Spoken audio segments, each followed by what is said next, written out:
بسم اللہ الرحمن الرحیم۔ یہ بیان چل رہا ہے کہ دنیا سے دل نہ لگاؤ۔ انسان کو زہد جو کہ باطنی ایک اخلاق ہے وہ حاصل کرنا بہت ضروری ہے کہ دل دنیا سے لگا ہوا نہ ہو۔ تو اس کے اگلے ویڈیو میں کوئی بیان بھی ہو گیا، ابھی اس کی ہم مثال دیتے ہیں۔ فرمایا کہ یہ کیسے ممکن ہے کہ انسان دنیا کے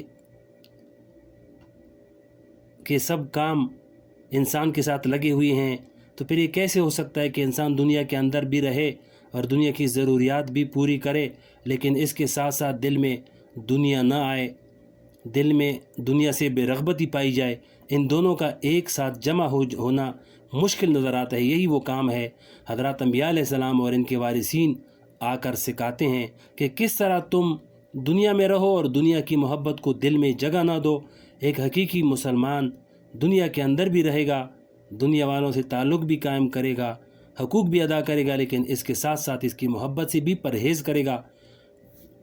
تو فرمایا کہ ایک شعر حضرت مجذوب صاحب رحمۃ اللہ علیہ فرماتے ہیں کہ دنیا میں ہوں دنیا کے طلبگار نہیں ہوں، بازار سے گزرا ہوں خریدار نہیں ہوں۔ یہ کیفیت کیسے پیدا ہوتی ہے کہ آدمی دنیا میں رہے، دنیا سے گزرے، دنیا کو برتے، لیکن دنیا کی محبت دل میں نہ آئے۔ اسی بات کو مولانا رومی رحمۃ اللہ علیہ نے ایک مثال سے سمجھایا ہے اور بڑی پیاری مثال دی ہے۔ فرماتے ہیں کہ دنیا کے بغیر انسان کا گزارا بھی نہیں ہے، اس لیے کہ اس دنیا میں زندہ رہنے کے لیے بے شمار ضرورتیں انسان کے ساتھ لگی ہوئی ہیں، اور انسان کی مثال کشتی جیسی ہے اور دنیا کی مثال پانی جیسی ہے۔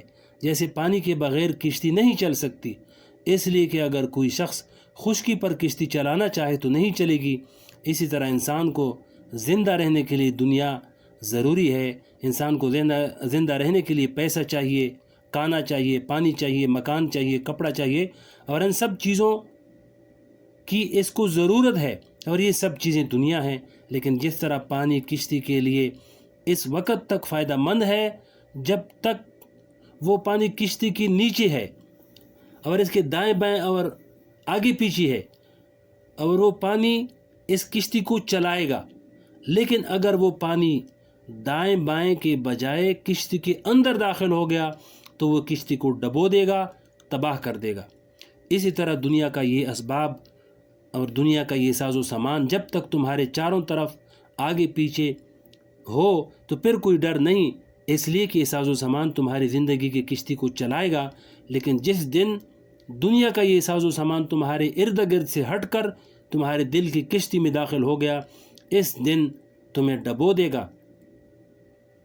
چنانچہ مولانا رومی رحمۃ اللہ نے ایک شعر فارسی کا بیان فرمایا جس کا ترجمہ ہے، یعنی جب تک پانی کشتی کے ارد گرد ہو تو وہ کشتی کو چلاتا ہے اور دھکا دیتا ہے، لیکن وہ اگر پانی کشتی کے اندر داخل ہو جاتا ہے تو وہ کشتی کو ڈبو دیتا ہے۔ لہذا زہد اسی کا نام ہے کہ یہ دنیا تمہارے چاروں طرف اور ارد گرد رہے، لیکن اس کی محبت تمہارے دل میں داخل نہ ہو۔ اس لیے کہ اگر دنیا کی محبت دل میں داخل ہو گئی تو پھر اللہ کی محبت کے لیے دل میں جگہ نہیں چھوڑے گی، اور اللہ کی محبت دنیا کی محبت کے ساتھ جمع نہیں ہو سکتی۔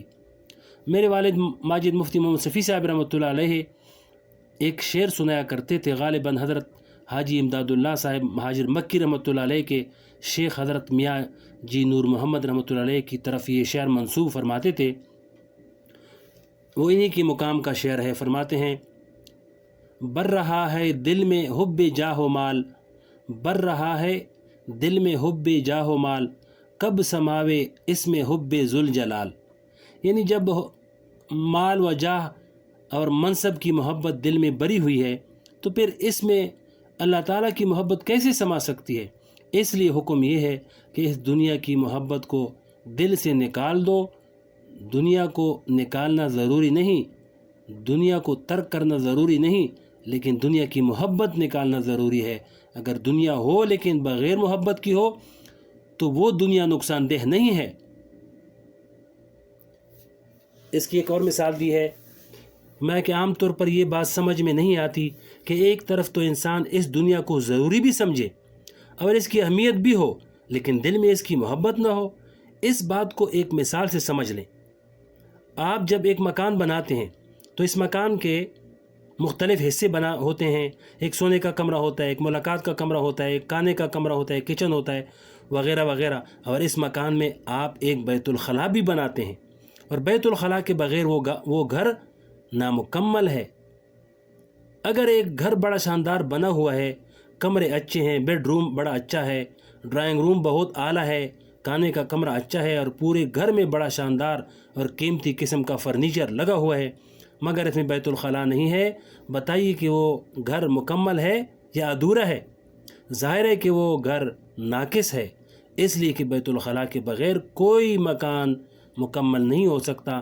لیکن یہ بتائیے کہ کیا کوئی انسان ایسا ہوگا کہ اس کا دل بیت الخلاء سے اس طرح اٹکا ہوا ہو کہ ہر وقت اس کے دماغ میں یہی خیال رہے کہ کب میں بیت الخلاء جاؤں گا، اور کب اس میں بیٹھوں گا، اور کس طرح بیٹھوں گا، اور کتنی دیر بیٹھوں گا، اور کب واپس نکلوں گا؟ ہر وقت اس کے دل و دماغ پر بیت الخلاء چھایا ہوا ہو. ظاہر ہے کہ کوئی انسان بھی بیت الخلاء کو اپنے دل و دماغ پر اس طرح سوار نہیں کرے گا، اور کبھی اس کو اپنے دل میں جگہ نہیں دے گا، اگرچہ وہ جانتا ہے کہ بیت الخلاء ضروری چیز ہے، اس کے بغیر چارہ کار نہیں. لیکن اس کے باوجود وہ اس کے بارے میں ہر وقت یہ نہیں سوچے گا کہ میں بیت الخلاء کو کس طرح راستہ اور آرام دہ بناؤں، اس لیے کہ اس بیت الخلاء کی محبت دل میں نہیں ہے. فرمایا کہ دنیا کی زندگی دھوکے میں نہ ڈالے. دین کی تعلیم بھی در حقیقت یہ ہے کہ یہ سارے مال و اسباب کا بھی یہی حال ہے کہ وہ سب ضروری تو ہیں، اور ایسی ہی ضروری ہے جیسے بیت الخلاء ضروری ہوتا ہے، لیکن اس کی فکر، اس کی محبت، اس کا خیال دل و دماغ پر سوار نہ ہو جائے. بس دنیا کی حقیقت یہی ہے. اس لیے بزرگوں نے فرمایا کہ اس بات کا استحضار بار بار کرے کہ اس دنیا کی حقیقت کیا ہے. یہ آیت جو ابھی میں نے آپ کے سامنے تلاوت کی، اس میں اللہ جل شانہ نے فرمایا ہے یا ایھا الناس ان وعد اللہ حق فلا تغرنکم الحیات الدنیا ولا یغرنکم باللہ الغرور. اے لوگو، اللہ کا وعدہ سچا ہے. کیا وعدہ ہے؟ وہ وعدہ یہ ہے کہ ایک دن مرو گے اور اس کے سامنے پیشی ہوگی، اور پھر تمام اعمال کا جواب دینا ہوگا. لہذا دنیاوی زندگی تمہیں ہرگز دھوکے میں نہ ڈالے، اور وہ دھوکے باز یعنی شیطان تمہیں اللہ سے دھوکے میں نہ ڈالے. شریعت کی تعلیم یہ ہے کہ دنیا میں رہو مگر اس سے دھوکہ نہ کھاؤ، اس لیے کہ یہ دارالامتحان ہے جس میں بہت سے مناظر ایسے ہیں جو انسان کا دل لباتے ہیں اور اپنی طرف متوجہ کرتے ہیں. اس لیے ان دل لبانے والے مناظر کی محبت کو خاطر میں نہ لاؤ. اگر دنیا کا ساز و سامان جمع ہو بھی گیا تو کچھ حرج نہیں، بشرطے کہ دل اس کے ساتھ اٹکا ہوا نہ ہو. آگے بہت زبردست واقعہ لکھا ہے شیخ فرید الدین رحمۃ اللہ علیہ کا. فرمایا یعنی بندے ایسے ہوتے ہیں کہ اللہ تعالیٰ ان کو اپنی طرف کھینچنے کے لیے کچھ لطیف قوتیں ان کے پاس بھیج دیتے ہیں، اور ان لطیف قوتوں کے بھیجنے کا مقصد یہ ہوتا ہے کہ اس بندے کو دنیا کی محبت سے نکال کر اپنی محبت کی طرف بلایا جائے. حضرت شیخ فرید الدین رحمۃ اللہ علیہ عطار جو مشہور بزرگ گزرے ہیں، ان کا واقعہ میں نے اپنے والد ماجد مفتی محمد شفیع صاحب رحمۃ اللہ علیہ سے سنا. فرمایا کہ شیخ فرید الدین عطار یونانی دواؤں اور عطر کے بہت بڑے تاجر تھے، اور اسی وجہ سے ان کو عطار کہا جاتا ہے. دواؤں اور عطر کی بہت بڑی دکان تھی، کاروبار بہت پھیلا ہوا تھا، اور اس وقت وہ ایک عام قسم کے دنیا دار تاجر تھے.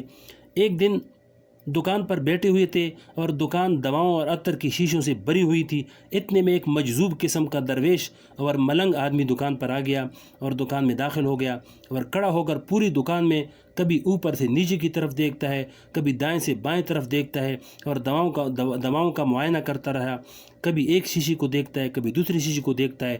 جب کافی دیر اس طرح دیکھتے ہوئے گزر گئی تو شیخ فرید الدین نے اس سے پوچھا کہ تم کیا دیکھ رہے ہو، کیا چیز تلاش کر رہے ہو؟ اس درویش نے جواب دیا کہ بس ویسی ہی شیشیاں دیکھ رہا ہوں. شیخ فرید الدین نے پوچھا کہ تمہیں کچھ خریدنا بھی ہے؟ اس نے جواب دیا کہ نہیں، مجھے کچھ خریدنا نہیں ہے، بس ویسی ہی دیکھ رہا ہوں. اور پھر ادھر ادھر الماری میں رکھی ہوئی شیشوں کی طرف نظر دوڑاتا رہا، بار بار دیکھتا رہا. پھر شیخ فرید الدین رحمۃ اللہ نے پوچھا کہ بھائی آخر تم کیا دیکھ رہے ہو، کیا چاہتے ہو؟ اس درویش نے کہا کہ میں اصل میں یہ دیکھ رہا ہوں کہ جب آپ مریں گے تو آپ کی جان کیسے نکلے گی ان شیشوں سے؟ اس لیے کہ آپ نے یہاں اتنی ساری شیشیاں رکھی ہیں، جب آپ مرنے لگیں گے تو آپ کی روح نکلنے لگے گی، تو اس وقت آپ کی روح کبھی ایک شیشی میں داخل ہو جائے گی، کبھی دوسری شیشی میں داخل ہو جائے گی، اور اس کو باہر نکلنے کا راستہ کیسے ملے گا؟ اب ظاہر ہے کہ شیخ فرید الدین عطار اس وقت چونکہ ایک دنیا دار تاجر تھے، یہ باتیں سن کر غصہ آ گیا اور اسے کہا کہ تو میری جان کی فکر کر رہا ہے، تیری جان کیسے نکلے گی؟ جیسے تیری جان نکلے گی ویسے میری بھی جان نکل جائے گی۔ اس درویش نے جواب دیا کہ میری جان نکلنے میں کوئی پریشانی نہیں، اس لیے کہ میرے پاس تو کچھ بھی نہیں ہے، نہ میرے پاس تجارت ہے، نہ دکان ہے، نہ شیشیاں ہیں، نہ ساز و سامان ہے، میری جان تو اس طرح نکلے گی۔ بس اتنا کہہ کر وہ درویش دکان کے باہر نیچے زمین پر لیٹ گیا اور کلمہ شہادت پڑھا اور روح پرواز کر گئی۔ بس یہ واقعہ دیکھنا تھا کہ حضرت شیخ فرید الدین عطار رحمۃ اللہ علیہ کے دل میں ایک چوٹ لگی کہ واقعتاً میں تو دن رات اس دنیا کے کاروبار میں منہمک ہوں اور اسی میں لگا ہوا ہوں، اللہ تبارک و تعالیٰ کی طرف دھیان نہیں ہے، اور یہ ایک اللہ کا بندہ کیسے طریقے سے اللہ تعالیٰ کی بارگاہ میں چلا گیا۔ بہرحال یہ اللہ تعالیٰ کی طرف سے ایک لطیفہ غیبی تھا جو ان کی ہدایت کا سبب بن گیا۔ بس اسی دن اپنا سب کاروبار چھوڑ کر دوسروں کے حوالے کیا، اللہ تعالیٰ نے ہدایت دی اور اسی راستے پر لگ کر اتنے بڑے شیخ بن گئے کہ دنیا کی ہدایت کا سامان بن گیا۔